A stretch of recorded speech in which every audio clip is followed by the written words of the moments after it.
Bastantes son los temas del ámbito financiero que marcarán sin duda la pauta de este 2012.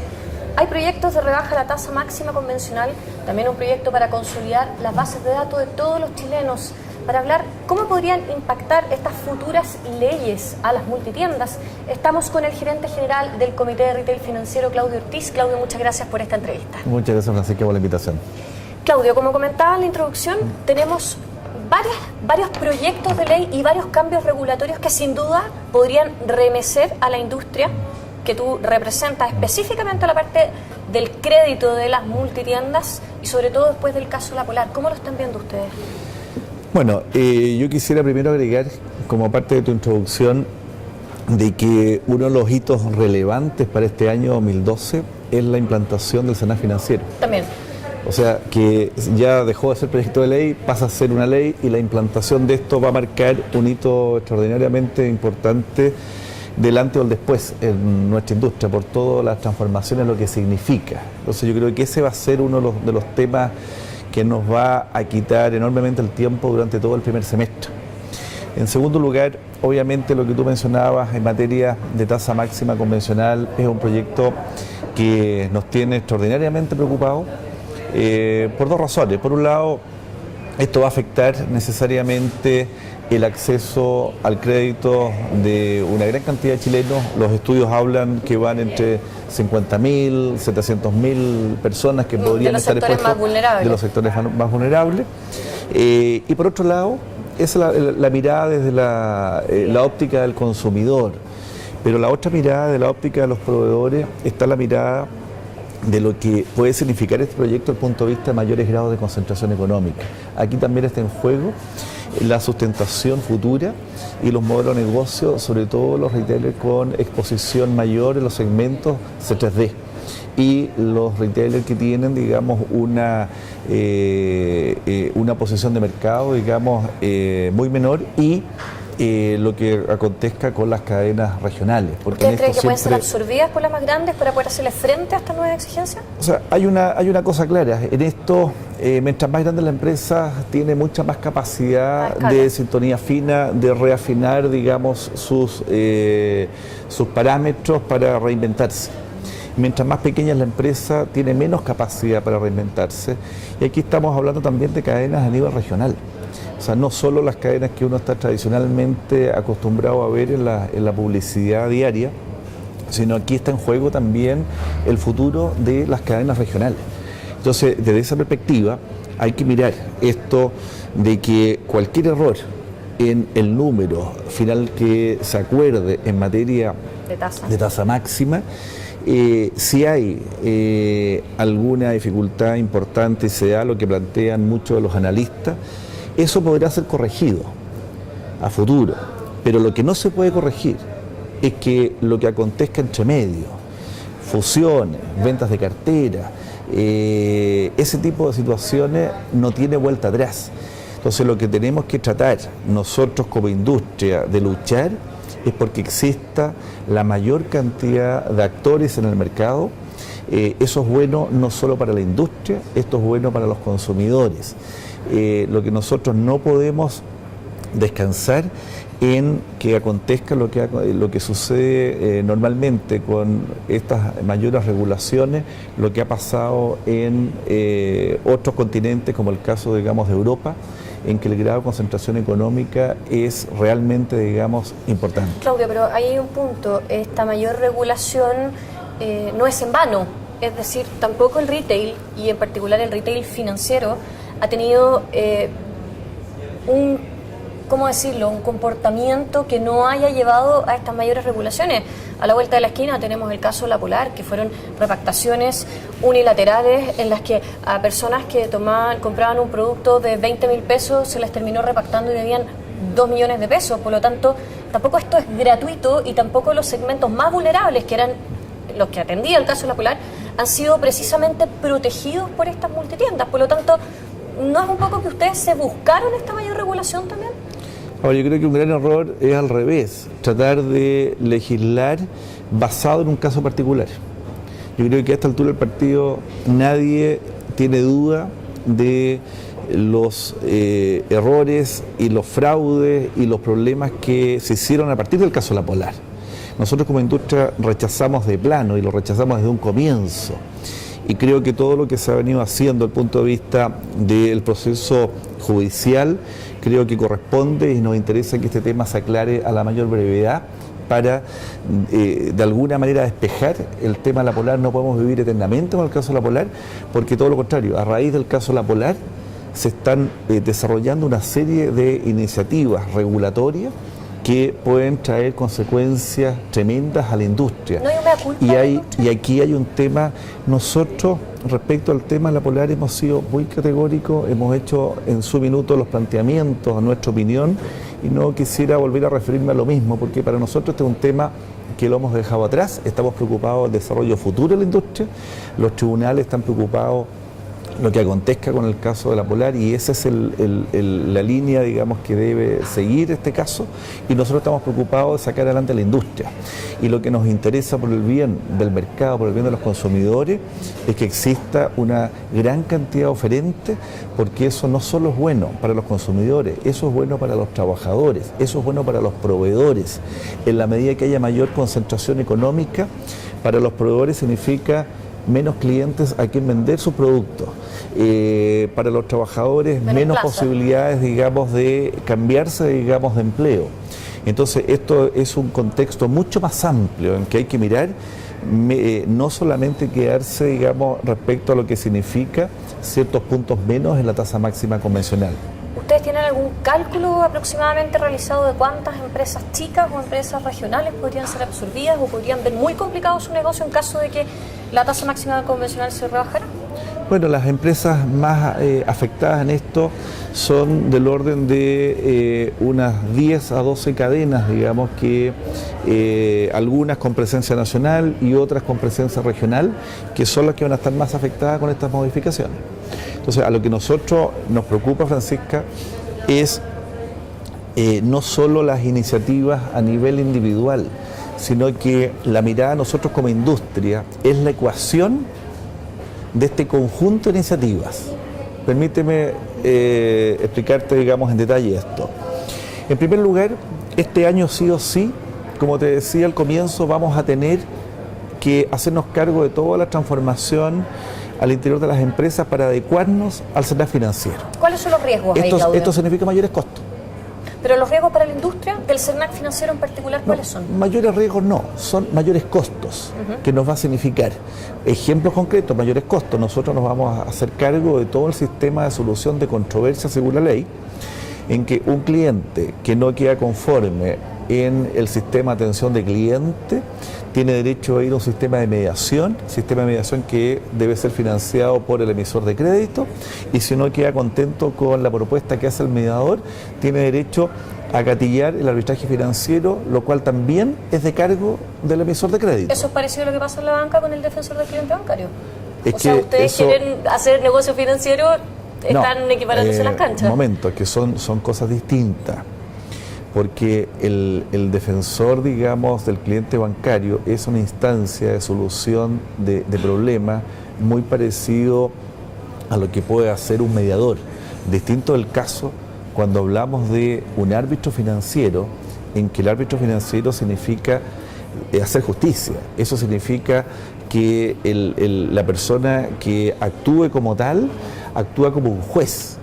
Y por lo tanto eso tiene un costo, y un costo no menor. Y cuando estamos hablando de transacciones del retail, de comprar una joyera que vale 20.000 pesos, terminar pagando honorarios para un árbitro financiero que va a costar del orden de 500.000 pesos o más, es como un despropósito. O sea, realmente es algo que no nosotros decimos ver nuestras preocupaciones sobre esto en las distintas instancias que pudimos opinar en el Parlamento, se lo planteamos al Ejecutivo en reiteradas ocasiones, y este es un tema de alta preocupación para nosotros que nos va a significar mayores costos. ¿Y no será, Claudio, que será hora de volver el pastelero a sus pasteles y que retail se reinvente como un negocio de comprar y vender artículos y no de estar prestando dinero o estar ofreciendo crédito? Yo le preguntaría eso a los consumidores. Yo invitaría, para seguir con tu análisis, a que nos imaginemos un Chile 30 años atrás o 40 años atrás, si con el ritmo de bancarización que llevaba la banca, si realmente los chilenos hubiesen tenido la opción de acceso al crédito, pensando en los ritmos que la banca venía, digamos, imponiendo. Yo no sé si los chilenos de estratos C2, C3 estarían hoy día con posibilidades de acceder, digamos, a la banca. Yo no sé si los chilenos que trabajan, que son obreros, que tienen extensas jornadas laborales, que parten de su casa a las 6 de la mañana, terminan a las 5 de la tarde, tienen que regresar en un bus a veces más de una hora para poder llegar a su casa. ¿En qué momento hace un trámite bancario si los bancos solamente abren hasta las 2 de la tarde? Entonces, como que ha habido una pasividad de la banca respecto a la bancarización. Nos llama profundamente la atención. Y ustedes están haciendo el trabajo ahí, ¿no? Pero eso lo ha hecho no solo retail, esto lo ha hecho las cajas de compensación, lo han hecho las cooperativas. O sea, nosotros hemos suplido la pasividad de la banca. Yo no he visto a la banca con gran interés de tener jornada extendida hasta ahora.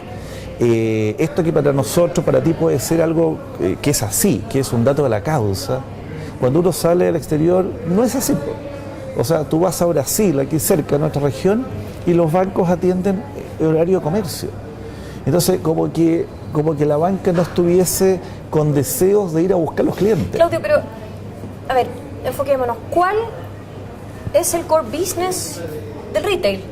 ¿Es el retail financiero? ¿Es prestar dinero o es vender artículos? Ambos. Y con todas estas regulaciones, con una eventual rebaja de la tasa máxima convencional, con un CERNAC financiero que va a implicar más costos, ¿no tendrán algunas tiendas que para no morir reinventarse y volver al core business? Al core business inicial, me refiero a comprar y vender artículos. Yo creo que esa pregunta, más que responderla yo, vuelvo a insistir, yo creo que es re importante que la respondan los consumidores, que la respondan los proveedores y la respondan los empleados, los trabajadores. Porque en definitiva es muy fácil desde el escritorio de cualquier autoridad, cualquier legislador, decir estas empresas no debieran existir. Yo creo que en una situación en que existen una gran cantidad de empleados, veamos el mismo caso de la Polar, la cantidad de miles de empleados que trabajan en la Polar, alguien podría perfectamente haber dicho en realidad que desaparezca la Polar. ¿Para qué vamos a hacer esfuerzo a raíz de todo esto? La Polar, dejémosla ir. Entonces, yo creo que una cosa es el análisis teórico, que han habido algunas personas que han planteado lo que tú dices, en realidad estas empresas no deben existir, debemos quedarnos con las empresas más grandes. Entonces, después aparecen otros diciendo, a ver, cuidado con la concentración económica. Mi análisis no es ese, mi análisis es que las empresas más pequeñas, en vez de ofrecer crédito y prestar dinero, vendan artículos, no que desaparezcan. Lo que pasa es que el nivel de competencia que tiene el retail, Francisca, es atroz. Es un nivel que yo creo que son pocas las industrias en el país que tiene un nivel de competencia como tiene el retail. Entonces, ¿qué es lo que pasa? Las grandes empresas del retail, aprovechando su gran capacidad para comprar en grandes volúmenes, han hecho que los precios de los productos caigan considerablemente hacia abajo, lo cual para el consumidor es una gran noticia. Pero para los retail más chicos, que no tienen esas capacidades de comprar, digamos, volúmenes, y obtener grandes descuentos por los volúmenes, han tenido que suplir eso con la parte financiera. Entonces, al final, lo que recibe una persona en provincia de un retail local es una mezcla de ambas cosas. O sea, obtiene, digamos, su producto financiado a crédito y finalmente lo que hay que ver es el resultado final de este mix, de los dos componentes del producto final que se lleva, digamos, la persona. Yo, la verdad, las cosas no me siento en condiciones de poder establecer una línea divisoria, como lo han hecho algunos teóricos, en decir, estos son los que deberían seguir existiendo, estos otros deben desaparecer. Yo creo que sí, los que creemos en las fuerzas del mercado, yo creo que esto tiene que ir desarrollándose paulatinamente, y lo más importante es que yo creo que cuando hablamos de políticas públicas hay una frase, hay una palabra que yo, digamos, aprendí hace muchos años en materia de políticas públicas, que es la gradualidad. La gradualidad es realmente una palabra clave en el desarrollo de las políticas públicas, y cuando uno trata de hacer los cambios, impulsar cambios, como lo está haciendo este gobierno, hacer todo de una, yo lo encuentro de alta peligrosidad, porque en definitiva uno no espera los efectos que va a producir determinada ley cuando está entrando por el costado otra iniciativa que afecta al mismo sector, y aparece una tercera iniciativa legal que está entrando por el otro costado. Entonces ese cóctel de las tres iniciativas en el mismo momento del tiempo es muy complejo. Claudio, para cerrar y brevemente me gustaría preguntarte cómo están viendo que se retome la discusión sobre el proyecto de consolidación de base de datos, un proyecto que dio origen al Comité de Retail Financiero. Esto se presentó en el gobierno, en la administración de la presidenta Bachelet. Ahí empezó la discusión, ingresó el proyecto en la actual administración, y ustedes se armaron para responder a este nuevo proyecto de ley que ya lleva alrededor de 2 o 3 años discutiéndose. Se retoma. ¿Cuáles son las acciones a seguir? ¿Qué es lo que piensan hacer ustedes? Y sobre todo ahora que la autoridad está dándole muchísimo más patrocinio a la regulación, a la transparencia, al mayor control. Brevemente. A ver, lo primero, se terminaron las audiencias en la Comisión de Economía. Todos los expertos, todas las opiniones, salvo 3 exposiciones, la del Ministerio de Hacienda, la de la Asociación de Bancos y la del economista que hizo el estudio para respaldar el proyecto de ley, Cristian Larraín, salvo esas 3 exposiciones, todas, más de 15 exposiciones de expertos, se manifestaron en contra de avanzar en lo que es la consolidación de información positiva. Entonces, simplemente con esto quiero plantear que la justificación para avanzar sobre este proyecto de ley es teoría pura. Nosotros hemos respondido con sendos informes de lo que es la realidad internacional, lo que pasa en los mercados, y el mejor ejemplo es lo que aconteció en Estados Unidos. Ahí tenemos una realidad muy a mano en los últimos años con la crisis subprime. Estados Unidos tiene toda la información arriba de la mesa, y resulta que fue el causante de la crisis subprime, mal prestó, actuó imprudentemente, versus lo que acontece en otros países como Europa, como lo que pasa en Francia, como lo que pasa en Alemania, en que operan solo con información negativa. En estos países los bancos ni siquiera tienen información positiva como en Chile para compartir. O sea, operan solo con información negativa, y resulta que son los 2 países que le están poniendo el hombro a Europa. Francia, conscientemente, Francisca, desde el 2003 a la fecha, y esto está en las actas del Parlamento en Francia, se ha opuesto conscientemente a legislar para consolidar la información positiva por las mismas razones que se dan aquí en Chile para justificar la legislación. En Francia, por el temor al sobreendeudamiento, no se ha querido avanzar, porque tienen temor en Francia que los agentes crediticios actúen con más información, actúen imprudentemente. Esto, que es la línea de los franceses, lamentablemente fue constatado la realidad con lo que pasó en Estados Unidos. Bueno, un año entonces, 2012, probablemente de nuevas peleas entre el retail y la banca, estoy viendo según la conversación que hemos tenido, o discusiones, eso pero son diferencias de opinión bastante profundas, que se arrastran por años. Y esas diferencias, Francisca, yo si fuera consumidor las encuentro como muy positivas. Lo malo sería que estuviéramos 2 sectores que compitamos, que estuviéramos muy de acuerdo.